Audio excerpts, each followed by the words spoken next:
He swung before I even finished my sentence. The sound wasn't glass. It was metal meeting skull. The world blinked white for a second. My laptop hit the floor, split open like my future had just been erased. Mom's laughter cracked through the silence like applause. I didn't move. I didn't cry. I watched the pieces of my thesis, 2 years of work, flicker out on the dead screen. Dad's chest heaved like he'd won something. He had no idea what he'd just built in me. Hatred doesn't come suddenly. It grows like mold, slow, quiet, feeding on humiliation. My father wasn't always a monster. When I was 10, he called me his genius. He'd lift me onto his shoulders and say, "You'll take us further than I ever could." Mom would smile, proud and soft. That memory used to fuel me. Now it disgusts me. Somewhere between my scholarships and his failures, that pride curdled into envy. Every A I earned, every project I finished, reminded him what he wasn't. He called it tough love. But tough love doesn't leave bruises shaped like laptop corners. I first noticed it when Mom started joining in. Small things. Her eyes rolling when I talked about school, her sneering at my silly dreams. She'd feed his anger, whisper things about how I wasted electricity, used up space. I caught her once deleting my job application drafts, said it was an accident. Then came the final night. My thesis defense was in 2 days. I came home to find my laptop unplugged, files deleted, backup drive gone. My father's voice echoed from the kitchen, laughing. I walked in and he said it. "Your future? That's a joke." And then impact. Blood, glass, laughter. That was the moment I stopped being their son. I stayed silent through it all. Through the hospital visit, the pitying nurse, the police who called it a family misunderstanding. I played their game. I smiled at breakfast the next day while Dad bragged about how he taught me a lesson. I even thanked him. That smile cost me something, but it bought me time. I spent the next few weeks rebuilding, not just my laptop, but a plan. My father's business had one weakness. He used my name for his tax documents. He thought it was clever. I was the dependent, the perfect legal shield.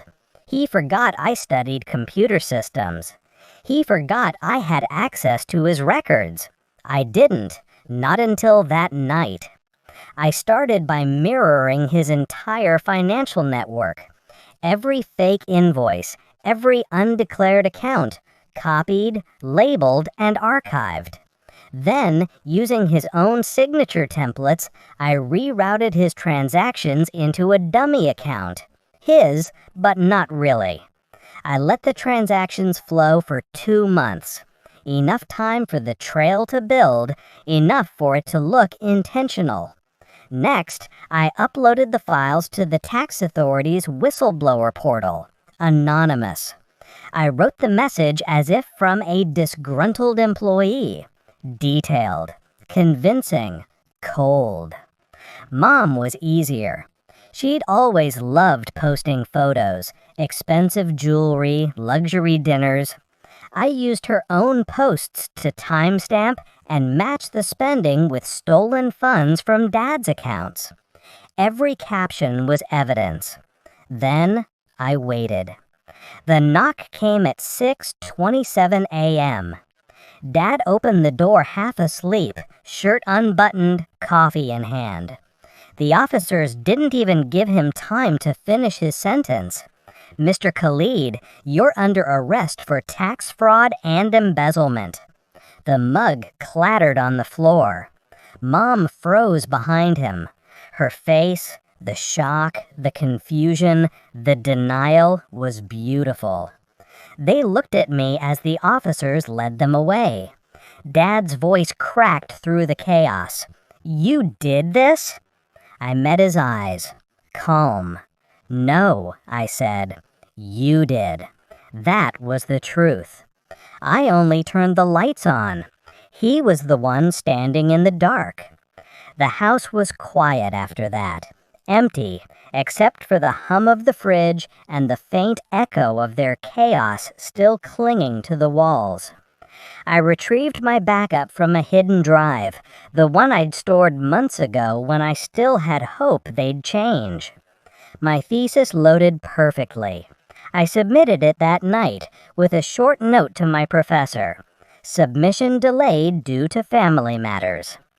Graduation came quietly. No family in the audience. Just me standing where they said I'd never belong. The future they tried to destroy became my weapon. Now, when people ask about my parents, I say they taught me resilience. I never tell them how. But sometimes, when the night is still, I remember the sound of that laptop hitting my skull, and I smile. Because that was the moment I woke up. They tried to break my future. Instead, they built it. And the best part? They'll have the rest of their lives to think about how their leech became the one who finally drained them dry.